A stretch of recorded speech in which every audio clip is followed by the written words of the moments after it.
Alors, bonjour, mon nom est Louis Gendron, directeur général au Cégep Marie-Victorin. Alors, c'est notre deuxième saison, bien content. Donc, moi, j'ai eu la chance l'année passée de rencontrer du personnel qui sont extrêmement engagés, qui sont enracinés au Cégep Marie-Victorin, mais qu'également, dans la saison passée, c'est des gens qui avaient étudié au Cégep Marie-Victorin. Cette année, on va ailleurs, on essaie de découvrir un peu qu'est-ce que les gens peuvent découvrir au Cégep et pourquoi le Cégep, c'est peut-être pas ce qu'on pense, mais c'est autre chose. Donc, on va découvrir ça avec nos deux personnes invitées aujourd'hui. Bonjour Lynn, bonjour Terry. Bonjour, bonjour. Alors, peut-être vous présenter avec votre numéro d'assurance sociale.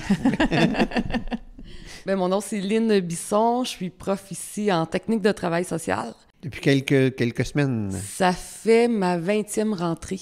Oh, quand même. Cette session. Et ça apporte les mêmes palpitations qu'il y a 20 ans? Les palpitations sont différentes, mais sont toujours là. Je suis toujours contente de faire des rentrées. OK, parfait. Et toi, Terry? Mon nom est Terry Corriveau. Je travaille dans le département de Grand Nord. Alors, c'est un département de formation continue et je suis formatrice spécialiste. OK. Tu auras la chance de l'expliquer un peu. Quand on dit au Grand Nord, c'est quoi exactement? Si tu nous parles un peu On parle du nord de Québec. Alors, nous, nos candidates sont en Nunavik et Iwischi. Iwischi, c'est le territoire des Cris. Alors, moi, j'enseigne avec les Cris et la plupart de mes collègues enseignent les Inuits. Et tu leur enseignes quoi? Différents programmes. On a, excuse-moi si je l'ai dit en anglais, parce que c'est en anglais, nos candidats parlent anglais. Bien sûr. Helping Relations, alors c'est... Relations d'aide. Relations d'aide, exact. Et moi, c'est en administration et j'ai un collègue qui fait administration aussi. Et on a un programme de TTS, de travail social, alors un DEC. Et Human Relations for Managers, c'est la gestion l'équipe, là. De l'équipe, excuse-moi, merci. Okay. Et toi, tu es ici depuis combien de temps au Cégep Marie-Victorin? 1 an et demi. 1 an et demi. Et tu faisais quoi avant? Moi, j'étais à Renaissance.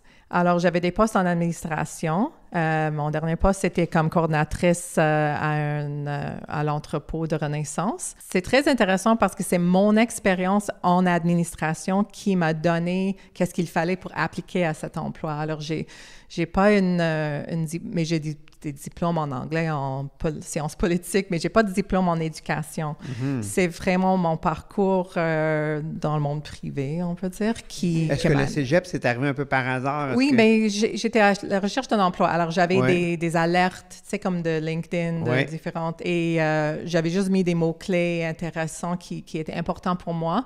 Et un jour, j'ai ouvert mon email et voilà, mais c'est quoi ça? C'est super intéressant.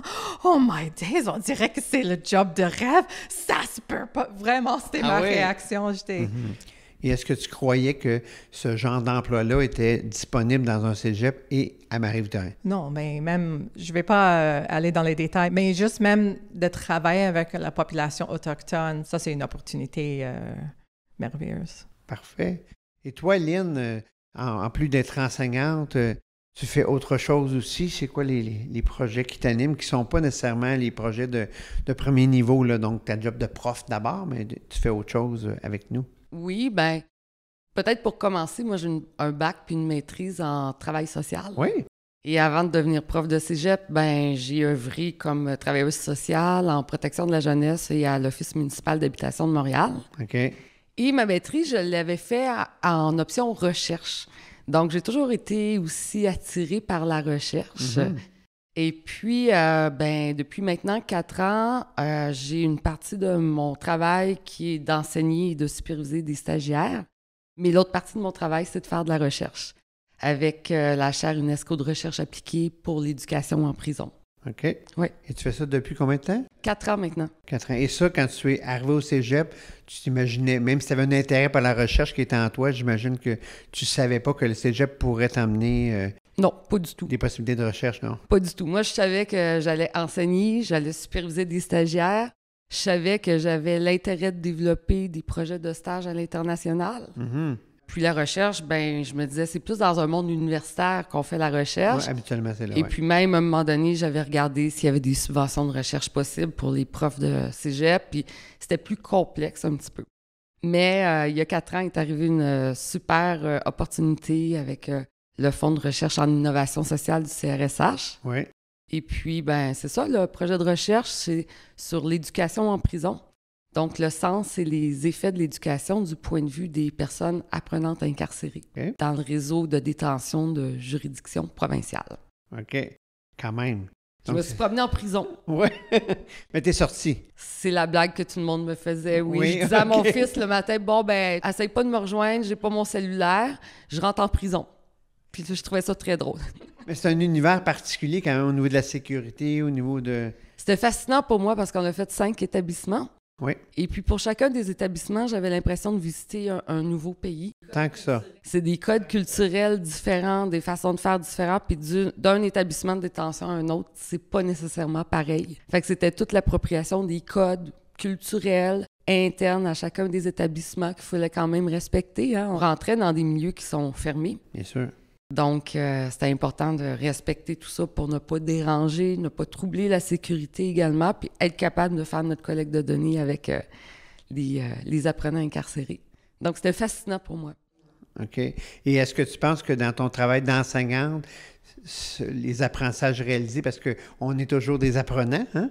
Les apprentissages réalisés, est-ce que ça change qui est Lynn maintenant, comme enseignante, comme intervenante? Est-ce que ça a eu de l'impact, selon toi? Ben, ça a eu de l'impact dans la mesure où moi, j'enseigne des cours d'intervention. Oui. Et puis, ben, ça a augmenté mon répertoire d'exemples, comment on mène une entrevue ou des anecdotes que les personnes que j'ai rencontrées m'ont racontées. C'est la réalité, là. Et c'est la réalité. Et des fois, j'ai eu des soucis en entrevue. Alors, je partage ça également avec les étudiantes. Puis, c'est sûr que j'ai remarqué que quand je parle de... Bien, l'autre fois, quand j'ai rencontré une personne apprenante en prison, l'attention de la classe, c'est vraiment... C'est un univers qu'on ne connaît pas, là, qui est un... C'est qu'on sait que ça existe, mais on n'est pas en contact avec ça, absolument. Exactement. Donc, mes anecdotes issues des entretiens que j'ai menés en établissement de détention sont quand même pertinents là, pour les cours d'intervention.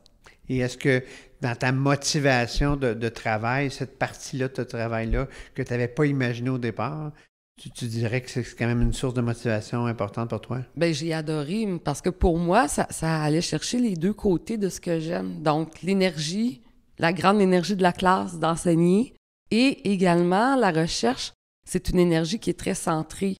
On est beaucoup en lecture, en analyse, en synthèse, en rédaction, en planification. OK. Ouais. J'imagine, Terry, tu aimerais peut-être faire de la recherche aussi ou pas? Oui, en effet, oui. Oui? Bien, parce que j'ai un côté qui aime beaucoup la pédagogie. Alors, la recherche en pédagogie, ça m'intéresserait. Notre emploi aussi, ça donne beaucoup de flexibilité. Alors, des fois, je vais juste lire des articles sur c'est quoi les meilleures façons d'enseigner la pédagogie active et tout ça. Puis, oui, c'est un jour. On ne fait pas juste des apprentissages à l'école. Hein, dans la vie. Oui, exact. Bon, l'école est un bon lieu d'apprentissage, on en est convaincu, mais il y a d'autres lieux d'apprentissage. Et pour les Autochtones, c'est très difficile de venir au Sud pour travailler. C'est comme tu as 4 enfants, ta communauté, tu aimes sortir dans la nature et tu ne veux pas nécessairement habiter dans une ville, pas pendant 2 ans ou whatever, pour avoir un diplôme. Alors, ça, c'est une façon. Mais ils sont en emploi depuis plusieurs années. Alors, moi, je vais juste aller voir, OK, qu'est-ce que vous connaissez déjà? Okay. Et j'amène le diplôme à eux, en effet.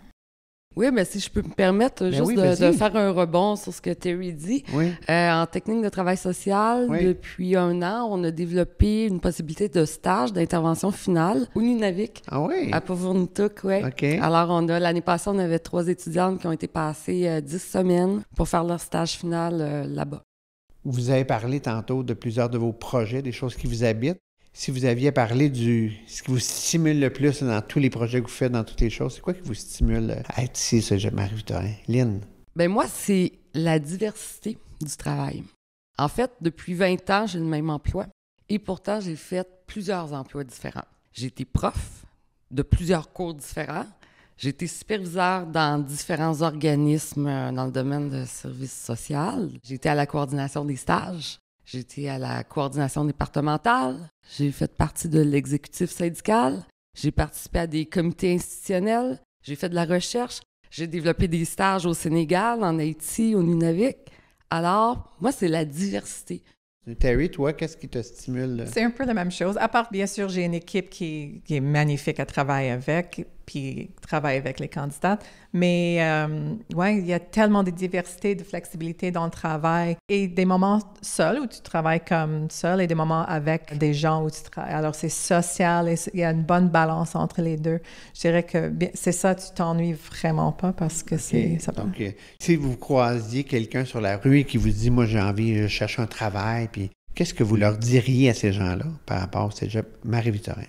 Bien, c'est un beau cégep, juste même physiquement et les employés. C'est ça, on a un bel environnement, oui. Ouais. C'est plus parce qu'il y a des opportunités intéressantes que tu n'aurais pas pensé. Il faut ouvrir un peu l'imagination et voir qu'est-ce qui existe et venir à Marie-Victorin parce qu'il y a des belles opportunités ici. OK, parfait. Toi, Lynn, qui es ici depuis un petit moment? Un tout petit moment. Ben moi, je trouve que, en tout cas, pour le travail social, puis je suis à peu près persuadée que c'est comme ça pour l'ensemble des programmes, c'est la qualité des programmes. On a des programmes qui sont cohérents pédagogiquement, qui sont solides. Moi, je suis très fière de former des techniciens et techniciennes en travail social. Une super équipe, une super belle dynamique. Et c'est un milieu de vie qui nous offre de belles opportunités de rencontres, de sport, de marcher dans la nature. Et puis, ben, il y a une ambiance aussi très conviviale. Merci de partager ça avec moi, parce que moi, ça me donne la chance de mieux vous connaître. Je vous connaissais un peu moins. On a eu la chance de se voir dans des activités de recherche. Mais moi, ce que je trouve intéressant, c'est la passion que vous avez. Hein. Ça se voit dans votre regard, ça se voit dans vos mots, ça se voit dans ce que vous partagez.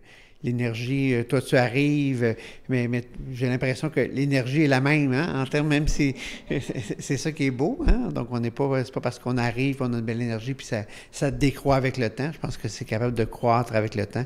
C'est un monde d'opportunités, là. Alors, merci du partage, puis bonne session. Bien, merci. Merci.